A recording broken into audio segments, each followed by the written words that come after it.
I got a question here asking, I'm a recent college graduate planning to take the LSAT in June, but I heard it's the last one with logic games. I'm struggling with this section and considering whether it's worth dedicating time to master it, especially since I might retake in August when logic games are removed. Should I shift my focus to the August LSAT instead? How can I adjust my study plan to accommodate this change and potentially save a lot of time and effort? Your concerns are totally valid here.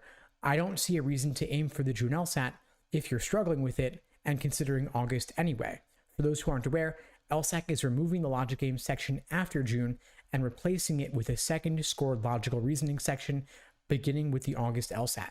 What this means is that those of you taking the LSAT in April or June or prior are going to have to study 3 different sections: games, reasoning, and reading comp, and those of you taking the LSAT after June beginning in August only have to study 2 sections, logical reasoning and reading comp. Also, any gains you make in the logical reasoning section will be doubled starting in August because you're going to have 2 scored sections of LR rather than only 1. So these questions here are totally valid to consider. I would recommend shifting your study focus to August instead, and adjusting your study plan for this is pretty simple. You just don't devote any time to games, devote all that time you would have spent on games to logical reasoning instead. And there are roughly 15 different types of logical reasoning questions. So that's a lot of material to cover. You don't want to devote only a third of your prep to it when there's so much material and a lot of it is going to be fairly new to you.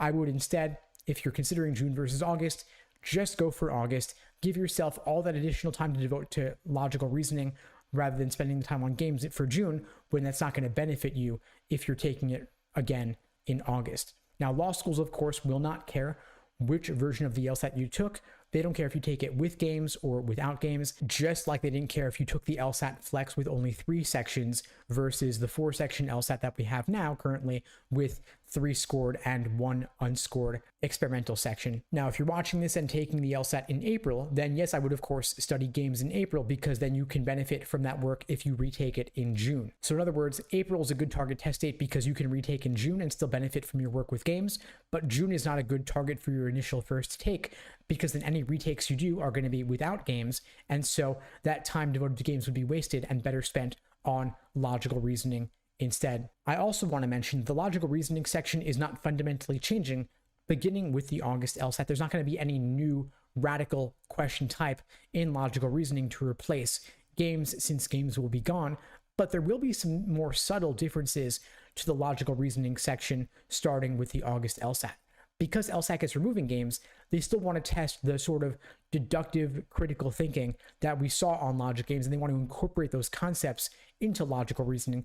So we can expect more questions focused on numbers and percentages, more questions focused on formal logic like we see oftentimes in must be true questions, sufficient assumption questions, and parallel questions. So you may want to spend more time on formal logic questions or numerical questions that focus more on diagramming than I would have recommended for anyone taking the logical reasoning section in, say, April or June. So there is a more subtle, slight shift we can expect. And this is all here based on reports from students who took logical reasoning as their experimental section in the lead up to games being removed after the June LSAT. So the short answer here is don't target June for your first take.